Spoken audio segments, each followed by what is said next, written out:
Eu tô aqui sem saber muito bem como começar esse vídeo, não só porque eu dei um ghost em vocês por alguns meses e o segundo e último vídeo que eu postei foi em setembro, mas porque eu não sei muito bem como eu começo os meus vídeos no YouTube.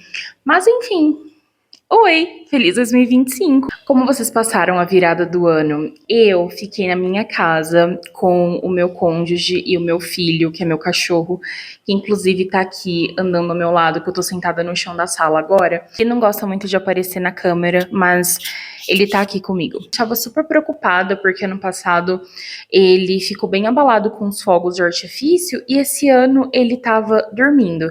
Ele não se importou nem um pouco. E a gente comprou osso para ele ficar mastigando, ele fez vários passeios para ficar cansado, tomou até banho e ele ficou dormindo.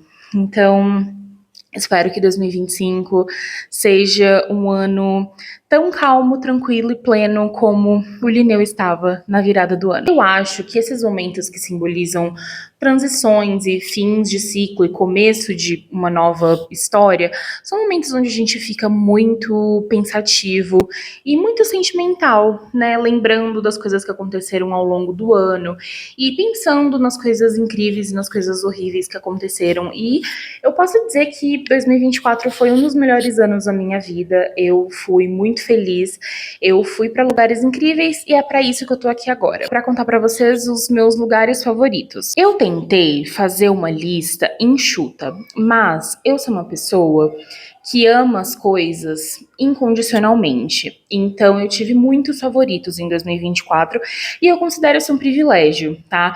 Eu queria fazer assim um top 10, um top 15 no máximo, mas eu tenho um top 26 lugares que eu gostei muito em 2024. E eu tinha até ficado um pouco chateada comigo mesma, porque eu pensei, cara, essas listas não funcionam assim, as pessoas reduzem, as pessoas fazem 10, 15 no máximo, 12 talvez. Mas não vou me sentir culpada por ter vivido ótimas experiências em 2024. Eu vou me considerar uma pessoa muito sortuda e privilegiada por ter tido a oportunidade de conhecer 24 lugares, na verdade 26, que me fizeram muito feliz e estão aqui nessa lista de hoje. Eu separei os lugares em 4 categorias. Temos restaurantes, padarias, brunch, sorveterias e confeitaria. Acabei de perceber que são 5 categorias, tá? A categoria de brunch, ela pode ser ali, pode estar junto com a categoria de padaria, mas eu preferi criar a categoria de brunch, porque sim. Então, vocês podem olhar como uma categoria só, mas eu separei em 2 categorias porque eu que fiz a lista. Fiz uma lista com todos os lugares que eu fui em 2024 e daí a partir daí eu fui selecionando os melhores, os lugares que eu dei uma nota acima de 8,75. Eles não estão em uma ordem específica e por favor não me peçam para fazer isso porque cada um tem um lugar muito específico no meu coração. E isso seria como pedir para uma mãe escolher um filho favorito. Eu sei que algumas mães têm filhos favoritos, mas eu não tenho essa relação com os meus lugares favoritos. E eu sou mãe de um único filho, então eu não vou escolher o meu favorito. A gente vai começar com a categoria sorveteria. Quem me conhece sabe, ano passado eu comprei uma sorveteira e eu usei de uma forma obsessiva por muito tempo durante 2024 e foi uma das melhores compras que eu já fiz.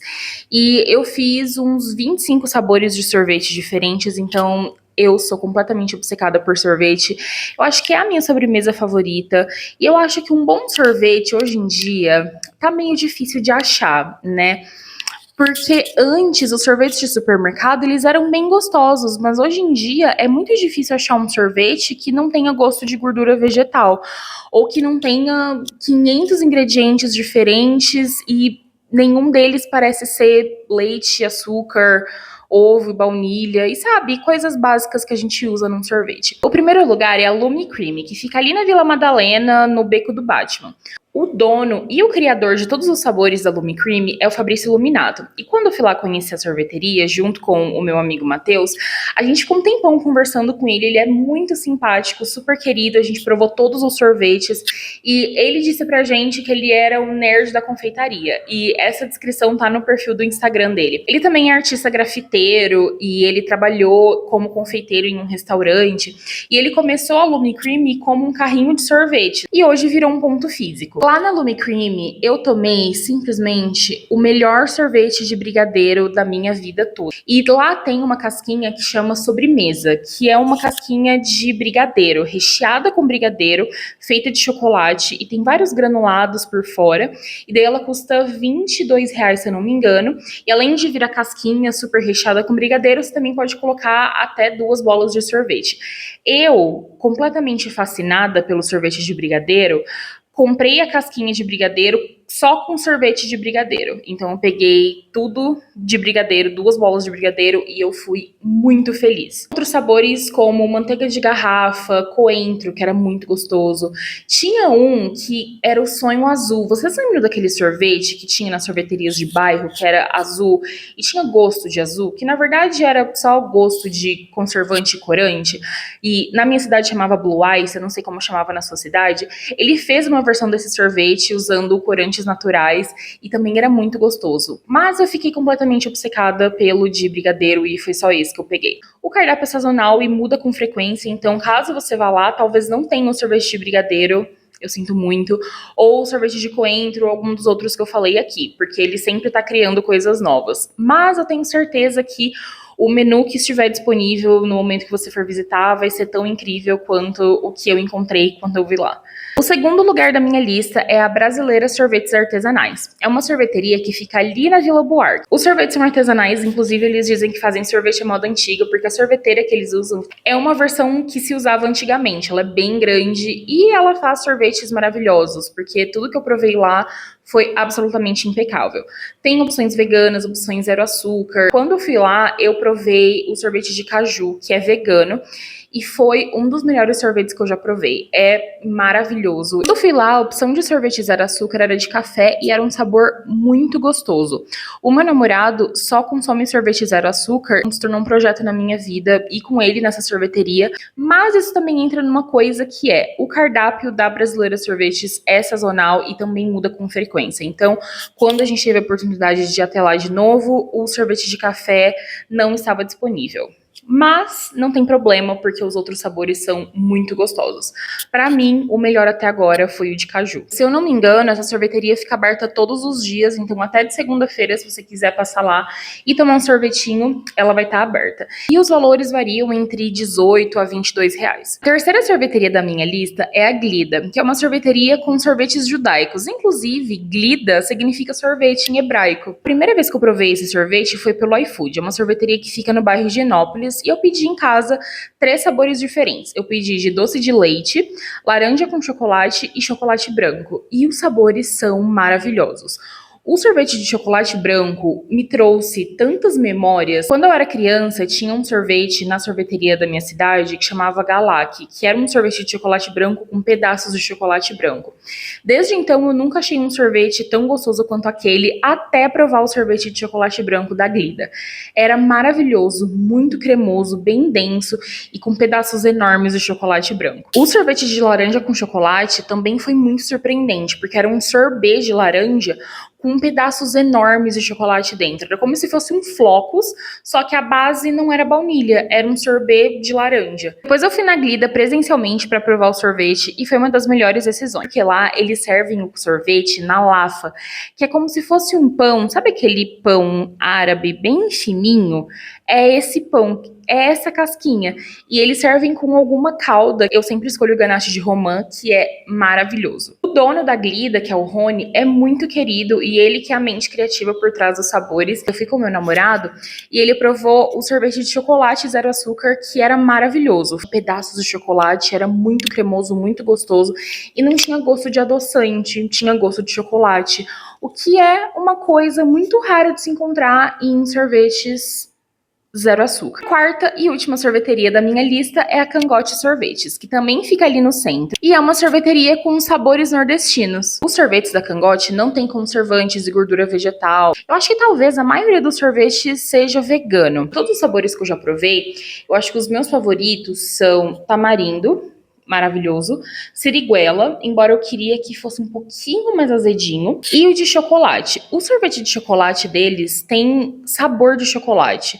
E eu digo isso e parece brincadeira, mas hoje em dia é muito difícil a gente comprar algo e essa coisa ter realmente um sabor de chocolate. Às vezes ela tem só um sabor de gordura, e isso não é legal.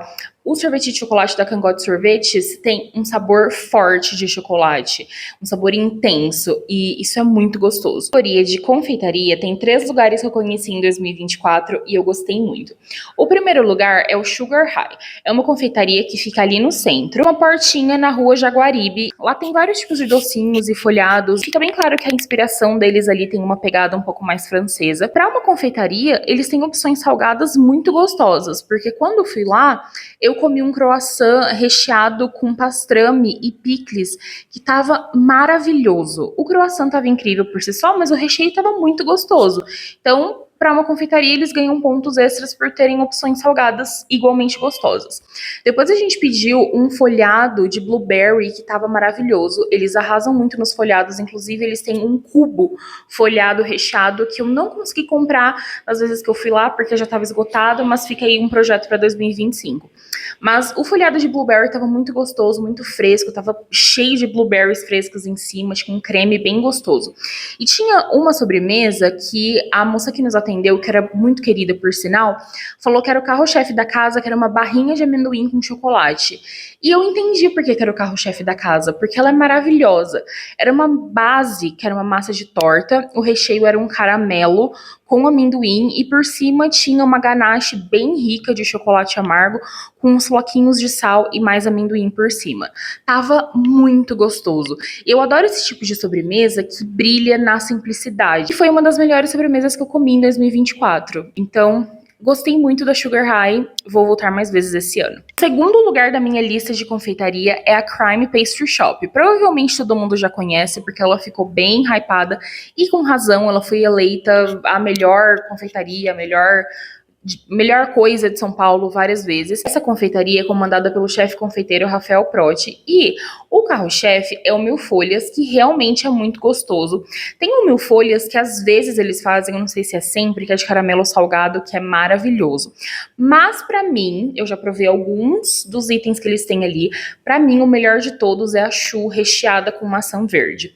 Eu não sou a maior fã de sobremesa com maçã, eu acho que é uma fruta complicada, mas no momento que eu provei essa choux, eu fiquei completamente apaixonada. Ela é azedinha, ela não é super doce, a maçã, por mais que esteja cozida, ainda fica crocante e é incrível. Uma sobremesa que eu provei, e eu provei no ano retrasado, eu provei em 2023, e eu não fui muito fã, que era um bolo meio brownie de chocolate. Eu achei um pouco pesado. O cruffin era maravilhoso, um dos melhores que eu já provei, os macarrons maravilhosos, as tortas incríveis. É uma confeitaria que fica ali em Pinheiros e vale muito a pena a visita, porque tudo é impecável. E lá não tem muitos lugares para sentar e costuma encher, e as coisas também acabam rápido. Então recomendo que, se você for de final de semana ou feriado, vá cedo para que você consiga comprar exatamente o que você quer.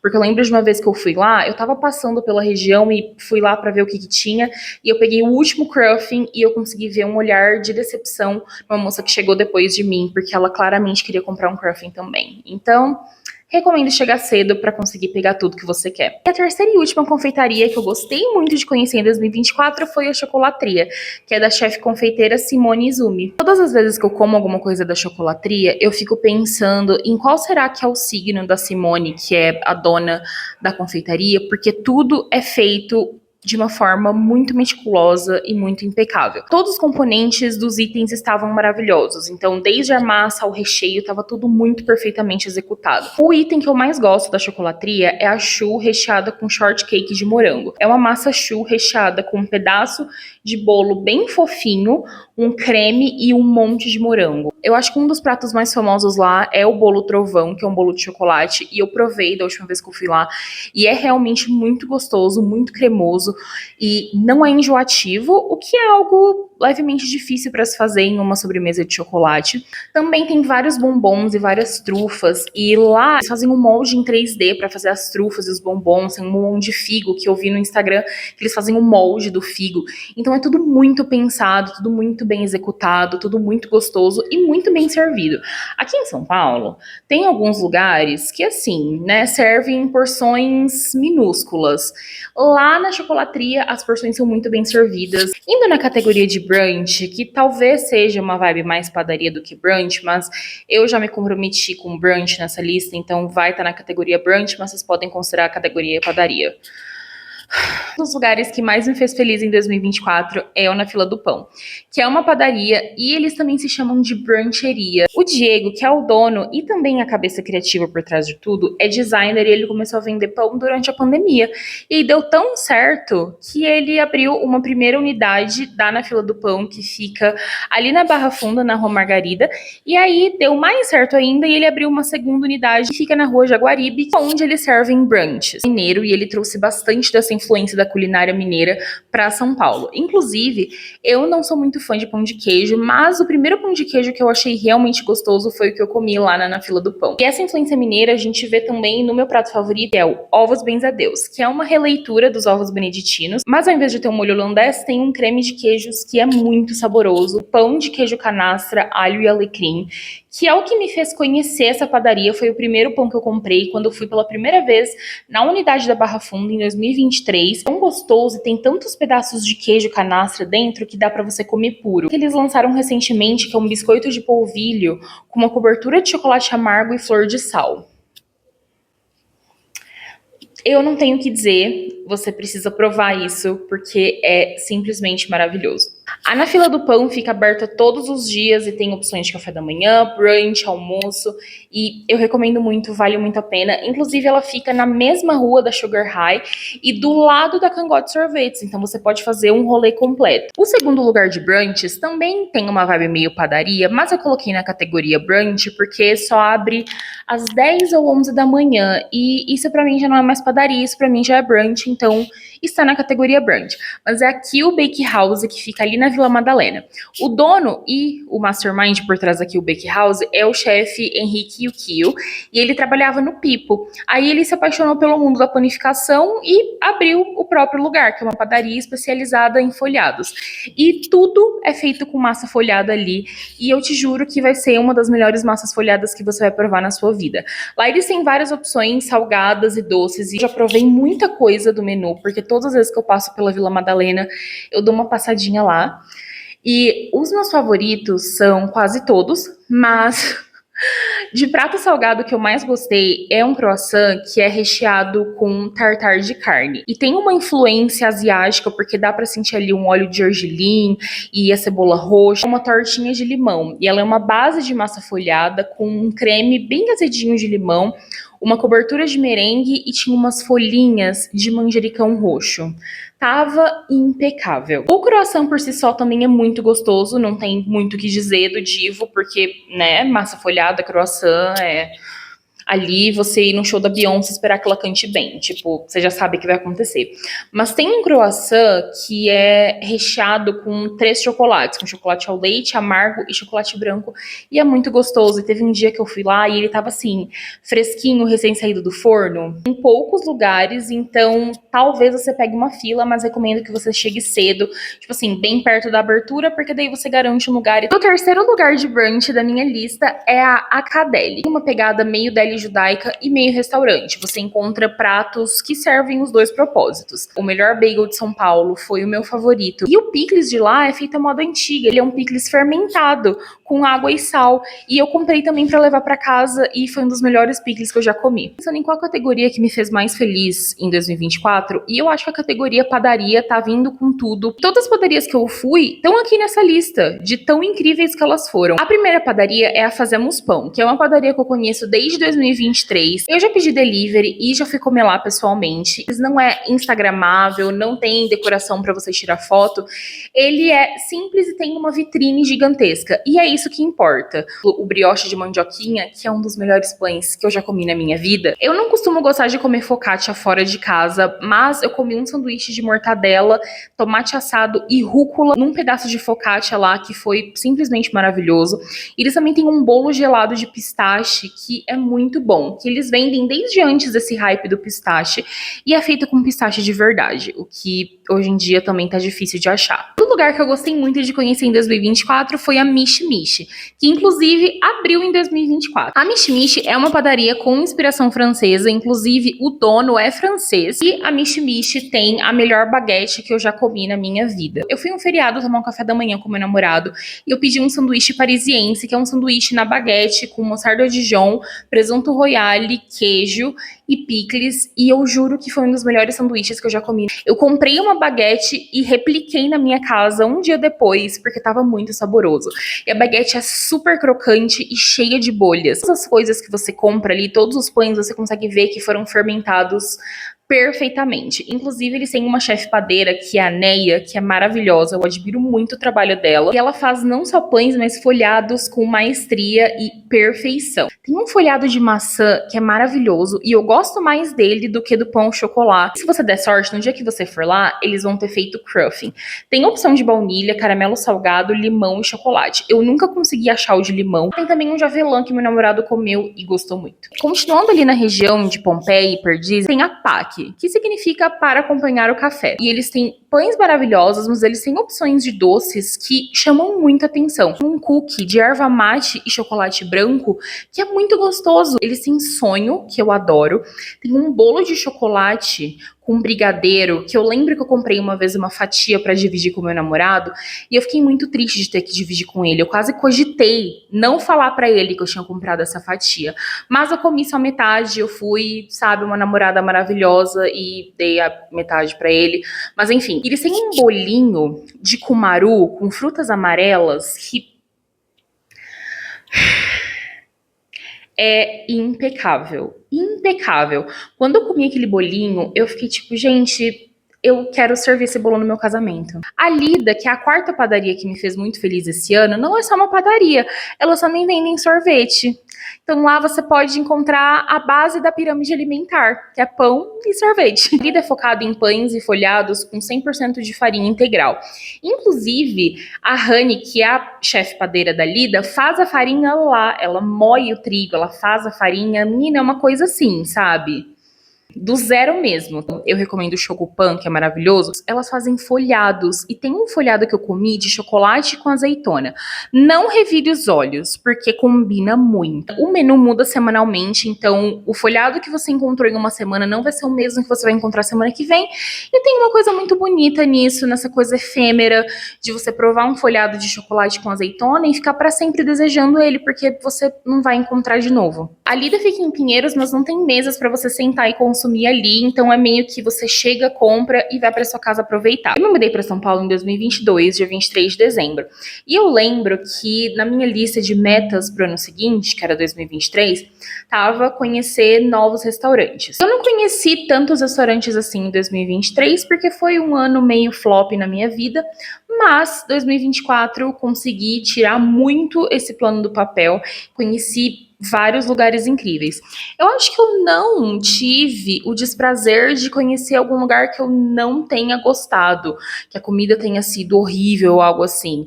Eu acho que eu conheci lugares que foram nota 7, talvez tenha sido a nota mais baixa que eu tenha dado para um lugar, mas nenhum abaixo disso. Eu conheci lugares muito bons, vários que não chegaram nessa lista, porque essa lista é dos melhores restaurantes que eu fui, mas todos os que eu conheci foram bem simpáticos, no mínimo. Então agora vamos falar da última categoria, que é a categoria de restaurante. Estreando essa lista é o Corrutela. O Corrutela fica ali na Vila Madalena. Mudaram o conceito, mudaram o cardápio. Agora eles servem todos os pratos de uma forma meio separada. Não tem muito entrada, prato principal e tal.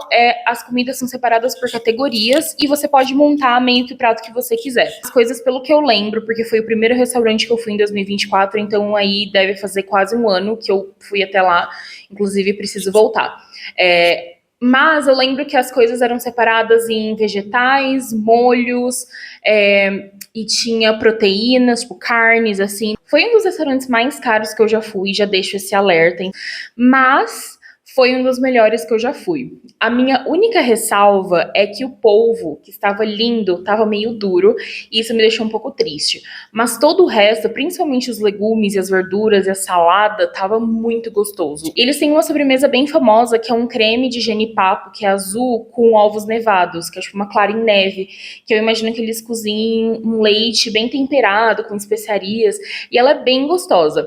Eu fui com uma amiga e ela pediu o sorvete de chocolate e também tava maravilhoso. Que lá tinha um prato, pelo menos, porque eles também mudam bastante o cardápio. Era uma carne bovina, que eu não lembro agora se era costela ou se era um bife ancho, o que era, mas custava R$ 290 esse prato, ou 250, mas enfim, era mais de R$ 200. E a minha amiga Bárbara já foi nesse restaurante, pediu esse prato e disse que foi a melhor carne que ela comeu na vida.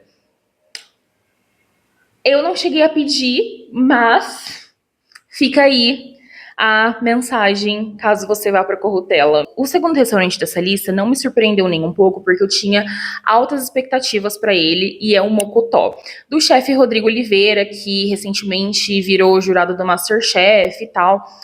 Aquele restaurante é muito especial, é um restaurante que fica na Zona Norte e ele é bem fora desse nicho de restaurantes aqui de São Paulo, que é normalmente Vila Madalena, Pinheiros, Centro e tal. Nós somos em 4 pessoas, eu, o meu namorado, a Bárbara e o cônjuge dela, e a conta deu R$ 250 para 4 pessoas, com bebidas e sobremesas, e eu acho que para São Paulo isso é um preço muito, muito, muito ok para um jantar, para uma saída e tal. Lá as porções são bem servidas e cada prato vem com vários acompanhamentos. E o atendimento lá é muito bom. E eu lembro que quando a gente foi pedir, a gente não sabia muito sobre o restaurante. E a gente ia pedir 4 pratos cada. E aí o garçom que nos atendeu ficou tipo, olha, vocês podem pedir, mas cada prato serve 2 pessoas, tá? Então a gente estava pedindo basicamente 4 pratos enormes para 4 pessoas. Uma quantidade que serviria 8. E aí nós pedimos 2 pratos. Cada prato veio com uns 3, 4 acompanhamentos. E o único porém desse restaurante é que, dependendo de onde você morar aqui em São Paulo, ele é meio longe, mas eu acho que vale muito a pena parar lá e conhecer. Também tem outros locais aqui em São Paulo. E eu acho que, dependendo do dia, tem fila. Nós fomos em uma terça ou quarta-feira, então era um dia, assim, bem tranquilo, mas se você for no final de semana ou em um feriado, provavelmente vai ter bastante movimento, então chegue cedo ou se prepare para a fila. O terceiro restaurante dessa lista é a Baianeira, da chefe Manoel Ferraz, e esse nome vem da junção da Bahia com Minas Gerais, que daí fica Baianeira. E a culinária do restaurante é esse mix entre a culinária baiana e a culinária mineira. Tem 2 unidades nesse restaurante, tem uma unidade na Barra Funda e uma unidade no MASP, que foi a que eu fui. Eu não conhecia da Barra Funda, pelo que eu ouvi dizer, lá tem um cardápio um pouco mais completo, mas a do MASP já foi muito especial. Primeiro que o ambiente é lindo, o atendimento é ótimo, todo mundo é muito querido, muito simpático. Eu e o meu namorado fomos lá e a gente cometeu o erro de tomar café da manhã antes de ir pro restaurante, a gente tomou café da manhã tarde. Então a gente não chegou a comer as entradas, a gente só pediu um prato principal e a sobremesa. O meu prato principal foi o frango caipira com canjiquinha e esse prato tava maravilhoso e foi um prato que eu tentei replicar várias vezes aqui na minha casa. O frango tava derretendo na boca, super bem temperado. A sobremesa foi muito marcante pra mim porque a gente pediu uma de caju assado. Foi incrível a construção de sabores, eu adorei esse restaurante. O quarto lugar dessa lista é o Paradiso, um restaurante que também é uma loja de decoração que fica ali na Santa Cecília. Você entra no Paradiso, os seus olhos vão imediatamente para as prateleiras que estão cheias de sofás e itens de decoração e copos e pratos e vasos e coisas lindíssimas. O cardápio do Paradiso tem fortes influências asiáticas, mas também tem alguns clássicos brasileiros, só que são clássicos que trazem um pouco dessa influência da cozinha do leste asiático, principalmente. Um dos melhores pratos que eu comi lá foi na última vez que eu fui, que era uma canjiquinha com leite de coco. Eu, inclusive, refiz essa receita aqui em um almoço na minha casa, com uma costelinha de porco, uma saladinha fresca de couve e tinha um olhinho de pimenta gochujang. Tava maravilhoso, a costelinha derretendo na boca. Também tem um gyoza que vem com um molhinho de beterraba que é impecável. E tem também um quiabo empanado com curry, que é maravilhoso e vem com um molhinho, que é uma maionese. Perfeito. Uma coisa que eu gosto muito no Paradiso são as sobremesas. Embora eu tenha provado uma em específico que eu detestei, que foi a torta de matcha, os sorvetes são muito gostosos. Pelo que eu vi, a torta de matcha continua no cardápio. Eu não sei se eles alteraram a receita ou se continuam servindo da mesma forma. Mas eu, pessoalmente, não fui muito fã. Eu achei a textura muito densa. A primeira vez que eu fui lá, tinha um sorbet de pera que era perfeito. Na última vez que eu fui, eu tomei um sorvete de baunilha que era super cremoso, um sabor super delicado, com vários pontinhos de baunilha. Então, imperdível. O quinto restaurante dessa lista é o Crosta, que é um mix perfeito entre a Itália e a culinária asiática. O chefe responsável pelo menu do Crosta é o Thiago Maeda, e o Crosta é um restaurante do grupo do Bar Bagaceira e do COI 88. E você pode ver a fusão perfeita entre a culinária italiana e a culinária asiática em pratos como a pizza de marguerita com miso. Teve uma pizza que eu comi lá também que era caprichosa, que tinha kimchi e tava muito gostosa. O carro-chefe do Crosta são as pizzas que são chamadas de crosta. Mas eles têm várias opções de entradinhas também. Tem uma que eu acho que talvez seja a mais famosa, tipo o carro-chefe das entradinhas, que é um rosbife suíno com um creme de atum. Parece esquisito, mas é bem gostoso e bem rico em sabor. Eles tinham uma sobremesa maravilhosa que era um sorvete de morango com uma ganache de ricota, merengue e manjericão. Era incrível essa sobremesa. O sexto restaurante dessa lista é talvez o meu restaurante favorito aqui da cidade, que é o Feriai. E curiosamente é onde eu passei o meu aniversário em 2023 e em 2024. E talvez seja muito possível que eu passe meu aniversário desse ano lá de novo. O Feriai tem uma proposta bem sustentável. Trabalham com alimentos que vêm de pequenos produtores que compartilham dessa mesma filosofia, desse mesmo propósito que eles. E é bem interessante porque eles não trabalham com carne vermelha, porque eles não têm um fornecedor que compartilhe desse mesmo propósito que eles de carne vermelha. Então você encontra frango, carne de porco, peixe e vários vegetais, mas não tem carne vermelha. Um dos grandes diferenciais do Feriai, além de ter um menu super sazonal que muda com frequência, é que eles usam muito a brasa.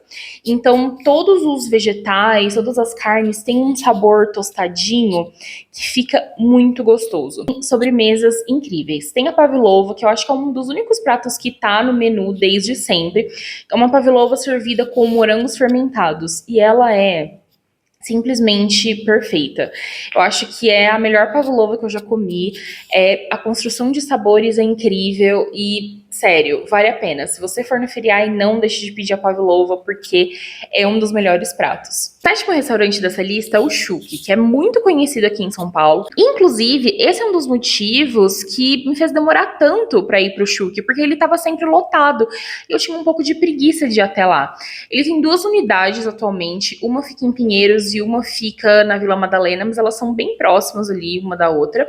A proposta do Chuque é ter diversas comidas do Oriente Médio. Você encontra receitas típicas palestinas, iranianas, sírias, de vários locais. E não só receitas únicas, mas pratos que combinam ingredientes de vários locais diferentes. E é tudo muito gostoso, muito bem temperado e as porções são muito bem servidas. Um ponto de destaque do Chuque Esfirras, porque no Chuque Falafel essa sobremesa não existe, é a Kanaf, que é uma sobremesa típica da Palestina, que é feita com uma massa bem fininha e crocante, recheada com queijo. queijo. E ela tem também uma calda de água de rosas, pistache e umas pétalas de rosa. É uma sobremesa maravilhosa. Eu sempre quis provar e eu nunca tinha visto em lugar algum. E a que eu comi lá tava super cremosa e, assim, foi talvez o que mais me conquistou ali foi essa sobremesa que eu super recomendo. O oitavo restaurante também é muito conhecido aqui em São Paulo e é o Mapu, um restaurante taiwanês que fica ali na Vila Mariana. O Mapu tem um menu levemente enxuto, não tem muitas opções. Eu acho que tem especiais servidos de terça a sexta. E tem algumas opções de entradinha, incluindo a famosa berinjela do Mapu, que eu acho que a berinjela é mais famosa do que o pau, porque ela é muito gostosa.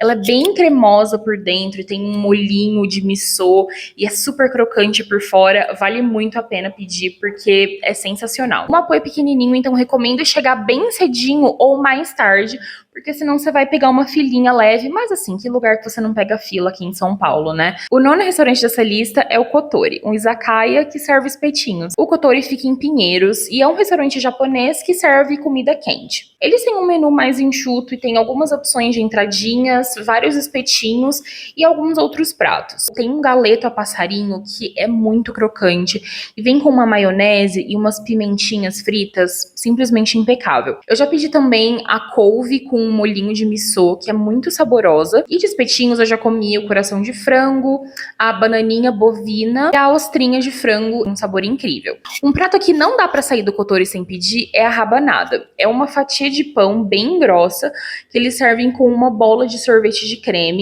A rabanada derrete na boca. Eu já fui no Kotori tanto no almoço quanto no jantar, e no almoço costuma ser mais tranquilo, mas no jantar recomendo fazer reserva ou chegar cedo. Quando eu fui, nós não fizemos reserva, mas a gente chegou assim, 15 minutos depois de abrir, então não teve problema, mas a gente saiu e tinha uma fila bem grande na porta. Então, recomendo a reserva. O décimo restaurante dessa lista é o Baohut, um restaurante de comida de rua asiática que fica ali na Vila Mariana. Eu conheci o Baohut na Feira Sabor Nacional. Eu pedi um bao e a moela com molho curry e a moela me conquistou completamente, estava muito macia. A moela é um corte do frango que eu adoro, então eu amei muito. Eu fui com um amigo e ele não foi super fã porque ele não gosta muito de moela, mas ela conquistou meu coração. Depois eu fui convidada para conhecer a unidade do Baohut na Vila Mariana e eu fui com meu namorado e foi uma refeição muito feliz. Tem várias opções de baos, mas também tem muitas opções de entradinhas. E o meu prato favorito que eu provei lá foi um croquete de abóbora, que era super, super cremoso e tinha um recheio de queijo e um molhinho de tomate que era tipo um chutney. Tínhamos dois baos, um de rosbife e um de barriga de porco. O meu de rosbife tava muito gostoso, com um azedinho na medida, e o de barriga de porco vinha com um pedaço de maçã verde, que eu achei um toque muito especial. E um destaque do Baohut vai para as bebidas sem álcool, que tinham várias opções muito saborosas, meio que inspiradas na cartela de drink deles, e eu achei isso muito legal, porque como eu não consumo álcool, às vezes eu vou em algum restaurante que a única opção é água ou Coca Zero. O penúltimo restaurante dessa lista é o Muli. É um restaurante que foca bastante no ingrediente. Não tem uma culinária específica, não dá pra dizer que é uma vibe mediterrânea ou uma vibe francesa ou uma vibe asiática, porque ele bebe dessas diversas fontes. Então, o que dá pra tirar ali do cardápio e de ter provado vários pratos é que eles usam o próprio ingrediente como base para criar uma receita bem gostosa. O carro-chefe do restaurante é o marisco, e eles servem tanto com um creme de leite com estragão, que foi o que eu pedi e é maravilhoso, ou em um molho de tomate. Pode pedir para acompanhar batata frita ou pão. Pedi a batata frita e eu não tava esperando que fosse uma batata frita tão gostosa. Eu pedi também as ostras, que eram muito frescas, e elas vinham com um molhinho que tava tão gostoso. Eu acho que até hoje foram as melhores ostras que eu já comi aqui em São Paulo. O último restaurante dessa lista é o Mika, que tem uma vibe meio bar, meio restaurante, com influências da culinária asiática, e fica ali em Pinheiros. Nós pedimos o quiabo e a couve de bruxelas, e os dois estavam maravilhosos. O quiabo era feito com uma manteiga de miso, inclusive é uma forma que eu faço quiabo na minha casa até hoje, completamente inspirada por essa entradinha do Mika. E a couve de bruxelas, ela era tostadinha e ela levava um molho que chamava molho do tigre que chora. E era um molho meio apimentado e meio azedinho. E eu pesquisei a origem desse molho, e é um molho que leva ingredientes que a gente nem imagina, tipo farinha de arroz. Eu comi um balde sobrecoxa muito saboroso e um lamen também bem gostoso. É um restaurante que também tem opções de drinks sem álcool super interessantes e é uma vibe mais casual. Dá pra você sentar no balcão, se eu não me engano, mas às vezes que eu fui, eu almocei numa mesa na calçada e foi super gostoso. E essa foi a minha lista singela e minimalista dos 26 lugares que eu gostei muito de ter conhecido aqui em São Paulo em 2024. Como eu sou virginiana, eu adoro fazer listas, eu tô fazendo uma dos lugares que eu quero conhecer em 2025. Então, se você tiver alguma recomendação do seu restaurante favorito, ou no restaurante que você acha que eu não devo visitar, porque, né, aceito essa sugestão aqui nos comentários para eu montar a minha lista e usar isso como uma inspiração para continuar saindo e passeando e explorando a cidade no ano de 2025. Eu fiquei muito feliz de fazer esse vídeo porque, como eu contei para vocês, eu vim para São Paulo em 2022 e 2023 foi um ano muito turbulento na minha vida. Então eu não consegui tirar os meus planos do papel, sabe? Eu não consegui ficar saindo para ir em restaurantes ou tomando brunch da forma como eu gostaria. E foi muito legal perceber que eu só precisei esperar mais um pouquinho e eu consegui tirar esses planos do papel em 2024. Inclusive, eu conheci muito mais lugares do que eu imaginava. Eu tive muitas experiências divertidas e eu saí com meus amigos, saí com meu namorado. Então, eu tive momentos incríveis em 2024 e eu olho para trás com muita gratidão e com muita alegria, porque era o que eu queria e foi melhor do que eu imaginava. Eu espero que vocês tenham gostado desse vídeo e que vocês sejam preparados para me verem cada vez mais aqui no YouTube, porque tenho planos pra gente. Eu gosto de falar e aqui no YouTube eu posso fazer vídeos longos. E nas outras redes sociais não tem a mesma graça. Me controlar para conseguir falar menos, porque senão todos os vídeos vão ter 2 horas. Eu aqui falando como se fosse um filme. E é isso, obrigada por terem me ouvido falar por não sei quanto tempo ainda vai ter esse vídeo, mas por pelo menos 20 minutos. Tchau!